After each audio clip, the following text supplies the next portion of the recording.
This video shows a metal casting process that anyone can do without fancy equipment to make silver and gold shapes. Here we make a silver necklace using polymer metal clay and ImPRESSive putty. The putty in this video was used already to make a polymer clay owl necklace, and here we show it being remelted and reformed. The ImPRESSive putty is a reusable mold making material that lets you make molds anytime you want by remelting and reforming the putty. Polymer metal clay is a composite material containing small particles of metal such as silver combined with a polymer binder. The binder is burnt away, leaving a high purity silver shape. Here we are going to make a mold of a small turtle piece that we got from Thingiverse and 3D printed. We only need a little bit of the ImPRESSive putty, so I'm going to cut off a piece and I'm going to smooth it out and then press it over the object.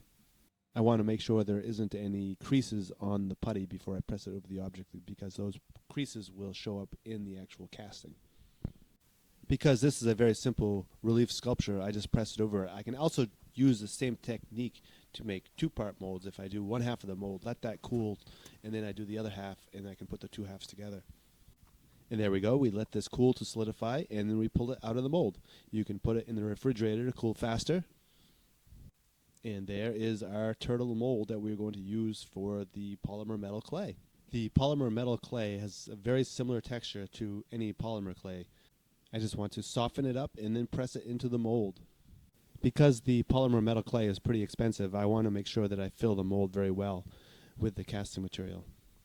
I'm even going to pull out a little bit of the polymer metal clay from the back of it to make it a little bit hollow.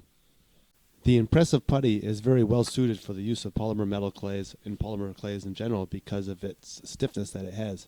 It's flexible enough so you can bend it out if necessary, but it also has enough stiffness so that when you push in the clay, it holds its shape.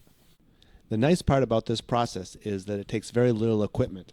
You need the polymer metal clay, you need the ImPRESSive putty to make the mold, and that can be remelted and reused as many times as you want. And then you'll need a microwave to soften the ImPRESSive putty and a torch to bind the silver particles together from the polymer metal clay. And here is our shapes ready to be torched. However, a step not to forget is to make sure that these objects are extremely dry before you torch them, because any moisture that's in the casting may split the casting and damage your final part. And I used a propane torch to heat these up, and I kept it at temperature for approximately 10 to 15 minutes to make sure that everything was solid. You will see some shrinkage in the polymer metal clay. It shrinks about 8 to 9% depending on the version of polymer metal clay you have. Now at this point, the polymer metal clay, or in this case it's now silver, still looks like it's this tan, yellow, whitish color. And that's because you still have the oxides on the surface of the part. You'll need to take a brush to brush it off. I started off using a drill like this, but then I decided that the hand brush was much better for what I was using, so I ended up using that instead.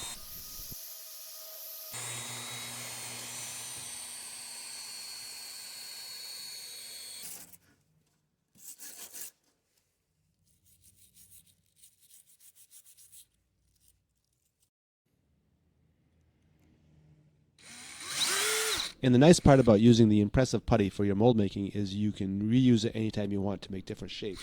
So after you make multiple versions of this turtle, you can remelt it and make another shape.